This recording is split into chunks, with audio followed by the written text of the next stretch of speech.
Eu sou Mário Persona e essas são as respostas que eu dei aos que me perguntaram sobre a Bíblia. Exatamente, nós encontramos três relatos dessa libertação do Gadareno, ou dos Gadarenos, né, que estavam possessos de demônios. E apenas no Evangelho de João nós não temos esse relato, porque no Evangelho de João não aparecem possessões demoníacas, porque ali nós estamos na presença do próprio Deus e homem, que é o Filho de Deus feito carne, o Senhor Jesus. É bom dar uma retrospectiva no que significam os 4 evangelhos, para a gente entender melhor esse assunto do porquê às vezes um evangelho fala uma coisa, o outro não fala, um fala com mais detalhes, outro não. Cada evangelho ele tem por função apresentar o Filho de Deus. Quando você vai para o Evangelho de Mateus, você tem o rei de Israel vindo ao mundo, que nasceu aqui nesse mundo, ele é rei. E como rei, a genealogia dele vai até Davi, que é apresentada nesse Evangelho, uma genealogia até Davi, para mostrar que ele tinha linhagem real. E algumas pessoas perguntam, mas e Maria? Sim, Maria também, a genealogia dela vai encontrar-se lá em Davi. Se você pesquisar, vai descobrir isso. O Evangelho de Marcos é o Evangelho do servo perfeito. Jesus é apresentado como servo perfeito. E como servo, ele não tem genealogia. Porque ninguém conta a genealogia de um servo. Não interessa, o servo não tem pedigree, né? Vamos chamar assim. Já o Evangelho de Lucas, Jesus é apresentado como homem, o homem perfeito. E a genealogia dele vai até Adão. É interessante isso, porque ali nós encontramos a humanidade perfeita de Jesus.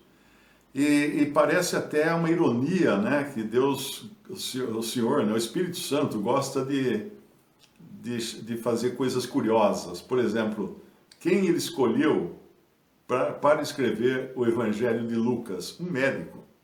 Ninguém melhor que um médico para entender a humanidade, né? A humanidade de Jesus é escrita por um médico.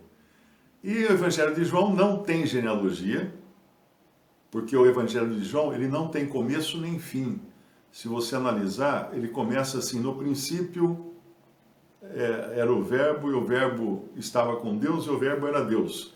Ele estava no princípio com Deus, todas as coisas foram feitas por ele, e nada do que foi feito sem ele se fez. Devo ter trocado uma ou duas palavras aqui. Mas basicamente é isso, ele mostrando que o princípio do Evangelho de João é na eternidade. Então não tem como você marcar um ponto no tempo em que o Senhor Jesus começa, porque ele nunca começou, ele nunca teve um início, ele é eterno, desde sempre foi. Ele é o Filho eterno de Deus, é importante entender isso. Ele não se tornou filho de Deus quando nasceu nesse mundo. Nesse mundo ele nasceu filho de Maria, mas ele já era filho de Deus antes de vir ao mundo. O Pai enviou o seu Filho ao mundo. Tem texto assim, não é? Como é que o Pai ia enviar seu Filho ao mundo se não fosse seu Filho? Uma outra passagem também, um filho se nos deu. Acho que é Isaías que fala isso. Nos foi dado um filho. O Filho de Deus nos foi dado sendo filho na eternidade.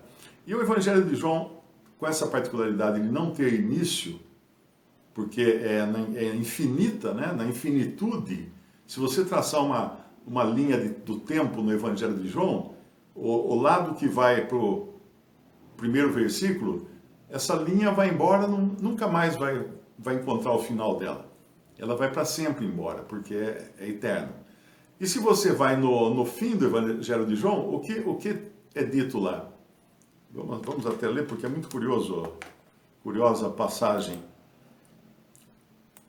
João capítulo 21, versículo 25. Há, porém, ainda muitas outras coisas que Jesus fez, e se cada uma das quais fosse escrita, cuido que nem ainda o mundo todo poderia conter os livros que se escrevessem. Isso aqui é infinitude da pessoa e obra do Senhor Jesus. E ele mostra aqui, no capítulo 20, versículo 30, Jesus, pois, operou também em presença de seus discípulos muitos outros sinais que não estão escritos neste livro. Estes, porém, foram escritos para que creiais que Jesus é o Cristo, o Filho de Deus, e para que, crendo, tenhais vida em seu nome. Então, quando o Espírito Santo nos deixou os evangelhos, ele nos deixou com um objetivo muito claro, de apresentar a Cristo a nós e apresentar a Cristo para que nós crescemos nele. Então, tudo aquilo que não tem essa função, essa finalidade, que pudesse servir apenas para curiosidade humana, não entra no texto, não é? Mas que ele fez muitos mais milagres, ele fez. Só esses foram escritos para que nós creiamos. Que ele fez muitas outras coisas, ele fez. Mas não daria para escrever, porque o mundo inteiro não poderia conter todos os livros que se escrevesse a respeito da pessoa bendita do Senhor Jesus Cristo. Pensa, ele fez o grão de areia da praia, pronto. Agora, se nós formos falar de cada grão de areia, pronto, já não dá. Nem as praias do mundo inteiro vão conter os livros contando de cada grão de areia, de cada particularidade de cada grão de areia, de cada átomo, de cada molécula e tudo mais. Então, sabendo disso, nós podemos lembrar que aqui, quando vai falar no Evangelho de Marcos, que havia um possesso, está muito bem de acordo com a categoria ou a definição do que é o Evangelho de Marcos, onde as coisas serão mais limitadas no sentido espiritual da coisa, né? Porque ali Marcos é Cristo como um servo. E um servo, ele vai fazer apenas aquilo que foi claramente e especificamente determinado por aquele que ele atende, por aquele que ele serve. Então, se não tem outro endemoniado ali, é porque Deus, na sua sabedoria eterna, viu que não precisaria colocar mais um ali. Mas veja que, mesmo assim, isso não é uma contradição na Bíblia. Falar que no Evangelho havia um endemoniado, aí você vai no outro e fala assim, havia dois endemoniados. Ah, então peraí, tem alguma coisa errada, está contradizendo. Não está contradizendo. Eu, quando viajo a São Paulo, eu vou de Limeira a São Paulo. Então eu posso chegar para alguém e falar assim, ontem eu fui a São Paulo. E a pessoa fica com isso na cabeça, o Mário viajou a São Paulo ontem. Mas eu posso chegar para uma outra pessoa, porque Campinas está no caminho de São Paulo, e dizer para essa pessoa que ontem eu fui a Campinas, porque eu tinha uma coisa para resolver em Campinas também. E não dizer que eu fui a São Paulo, que eu fui a Campinas. As duas respostas, as duas afirmações estão corretas. Porque para uma pessoa era importante eu dizer que fui a São Paulo, mas para outra era importante eu dizer que fui a Campinas. E eu fui aos dois lugares. Mas para uma não adiantava nada a informação adicional. Então, voltando lá em Marcos capítulo 5, né, que nós estamos, chegaram ao outro lado do mar. Lembre-se de que ali eles estavam num barco onde aconteceu uma grande tempestade. Eu, particularmente, creio que foi uma tempestade promovida ou criada por Satanás, porque Satanás, ele é o senhor dos poderes do ar, das potestades do ar. E as potestades do ar têm também poder sobre os elementos. Por isso que quando você vai lá no capítulo 1 de Jó, nós vemos que Deus deu autorização ao diabo para tocar em Jó. E uma das coisas que Satanás faz, ele faz o gado de Jó ser roubado, ele faz uma série de problemas, causa uma série de problemas para Jó. Mas chega um momento, um grande vento bate sobre a casa onde estavam os filhos e filhas de Jó. e derruba a casa e mata todos eles. E a Bíblia fala que o vento veio de 4 direções. Ora, um vento de 4 direções não é um vento comum, porque o vento geralmente você vem de uma direção, né? Então aquilo era um vento extraordinário, um vento sobrenatural, causado pelo diabo para matar os filhos e filhas de Jó.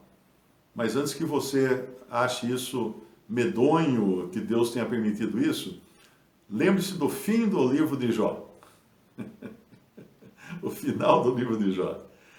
Eu não me lembro exatamente quantos filhos Jó tinha, eu acho que eram 10 no total. 3 filhas e 7 filhos, ou o inverso, não me lembro agora. Mas tudo bem, o que importa é o seguinte: no final do livro de Jó, Deus dá a Jó em dobro tudo que ele tinha. Se ele tinha 1000 camelos, ele recebe 2000 camelos. Se ele tinha 1000 ovelhas, ele recebe 2000 ovelhas. Mas os filhos, ele não recebe em dobro. Ele recebe o mesmo número. Como é que pode? Que injustiça foi essa? Ele teria que receber o dobro de filhos. Não. Não, porque os filhos que morreram estavam guardados em Deus. Ele não tinha perdido aqueles filhos. Aqueles filhos estavam cuidados e guardados em Deus. Porque não eram animais que morrem e acabam, né? Mas filhos não acabam. Filhos não desaparecem depois da morte. Por isso ele recebe o mesmo número de filhos, que no cômputo final dá o dobro também, né? Assim como o dobro do gado e de outras coisas que ele recebeu. Mas indo novamente aqui no nosso capítulo, nós encontramos que eles chegam do outro lado, né? Na terra dos Gadarenos, e ali já vem então esse problema com os endemoniados. Sabendo que ele estava se dirigindo à terra dos Gadarenos e que lá havia 1 ou 2, como nós já dissemos aqui, que na realidade não eram nem 1 nem 2 endemoniados, ou melhor dizendo, os endemoniados eram 1 ou 2, mas os demônios eram quase 2000, como a gente vê no final da história, falar dos porcos, né, que os demônios entram nos porcos e saindo aqueles espíritos, no versículo 13, Jesus permite que eles entrem nos porcos, e saindo aqueles espíritos imundos, entraram nos porcos, e a manada se precipitou por um despenhadeiro no mar. Eram quase 2000 e afogaram-se no mar. Então os 2 homens estavam com uma multidão de demônios incorporada neles. Olha que coisa medonha. Agora, Satanás, vendo aquele barquinho atravessando o mar da Galileia, que não é mar, é um lago, né? Não é um mar de água salgada, é um lago de água doce, que inclusive está, acho que uns 200 metros abaixo da linha dos oceanos, da linha do mar, do nível dos mares. Ele, sabendo que ia chegar lá Jesus, o Senhor, o que ele faz? Ele não pode deixar, porque ele sabia que ali o primeiro que eles iam encontrar seriam esses endemoniados. E Satanás não quer libertar, ele quer danar a vida das pessoas. Ele não quer que você se encontre com Jesus. Essa é a verdade. Aqueles endemoniados não podiam se encontrar com Jesus, porque ia estragar a brincadeira. Como estragou realmente, né? Então vem aquela tempestade tremenda, mas o Senhor se sobrepõe a isso e acalma a tempestade, ordena os ventos que parem, ordena a chuva que pare, as ondas, e eles chegam em paz e segurança do outro lado.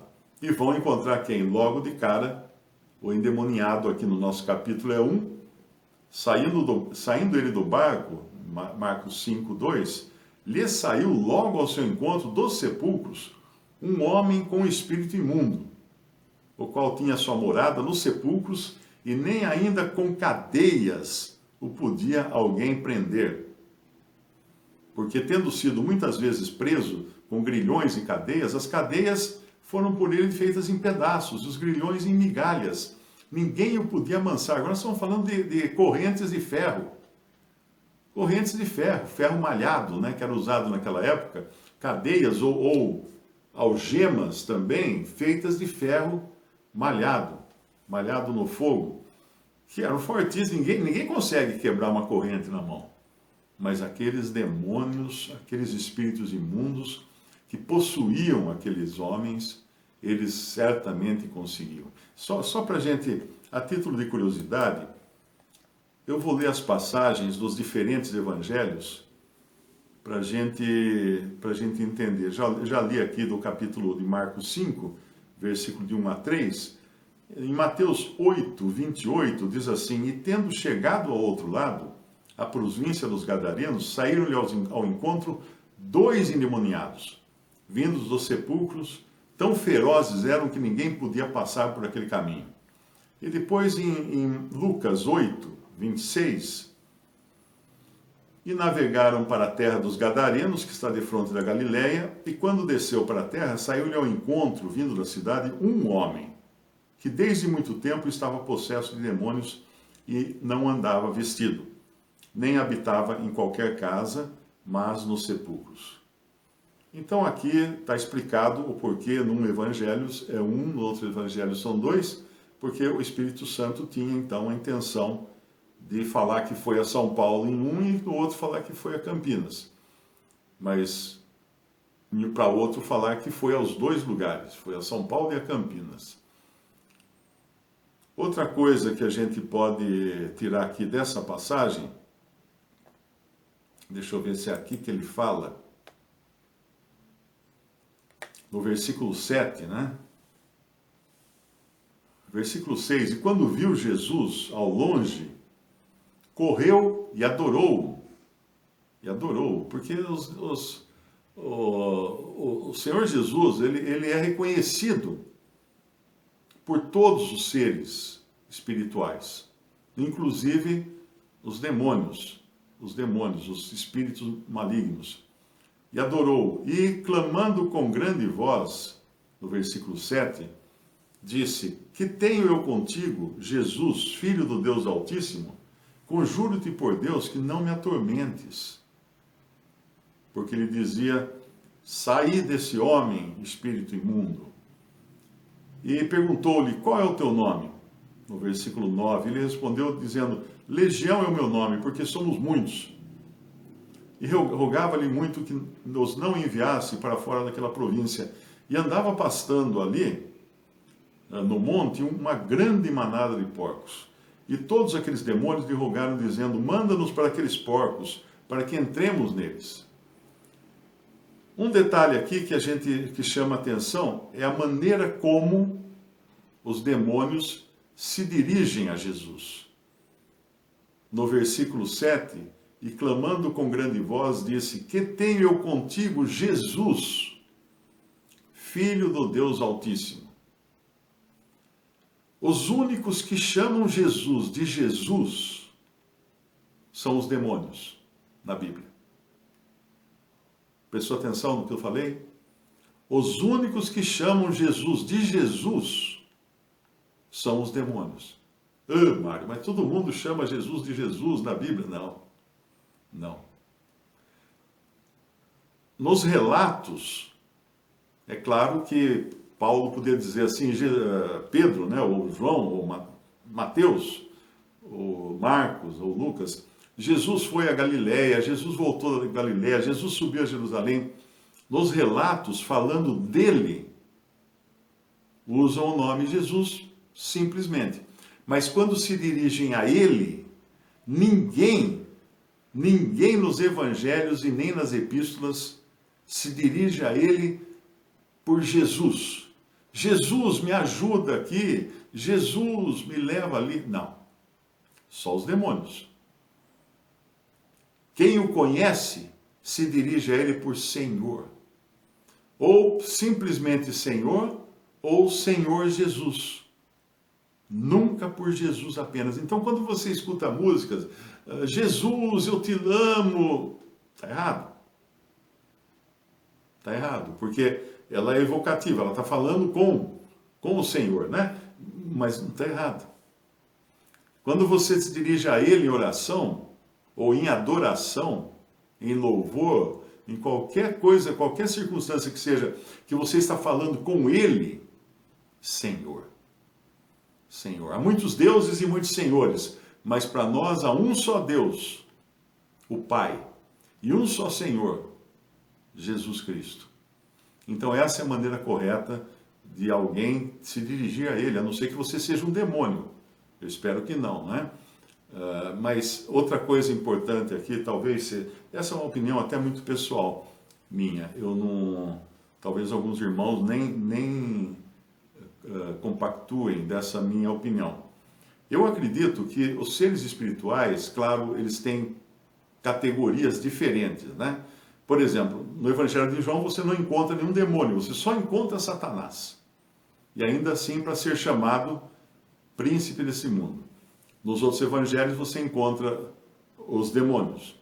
Agora você encontra também nos evangelhos anjos.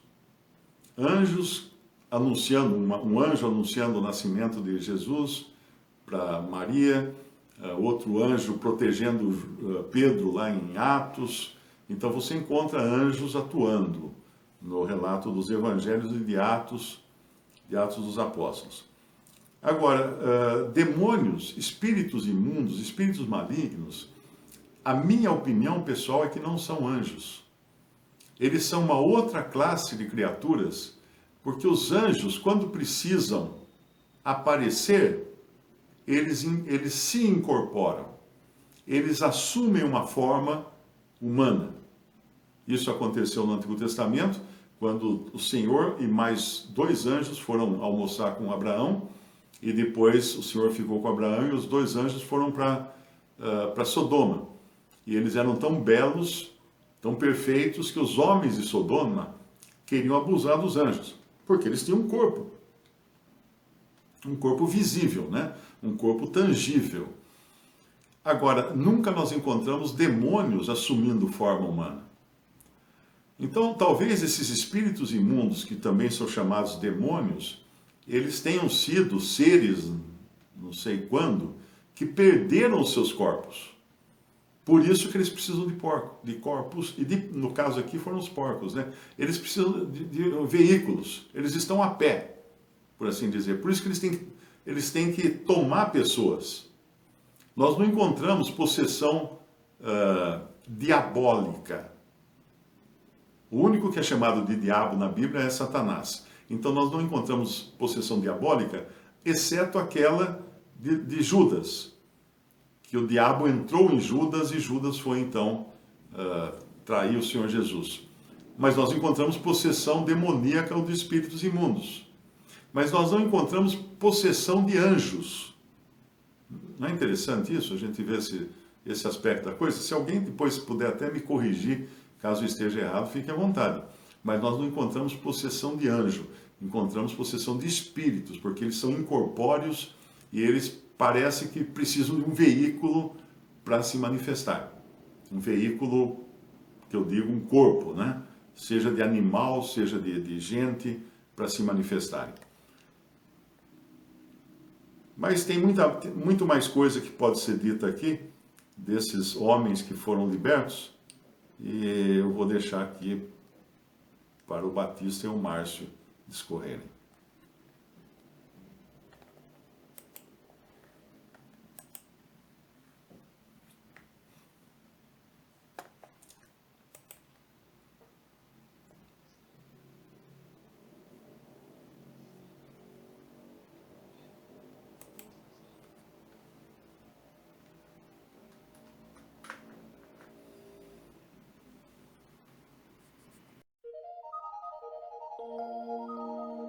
Visite o canal Respondidas no YouTube. Também respondi.com.br e 3minutos.net. Baixe os livros e o aplicativo.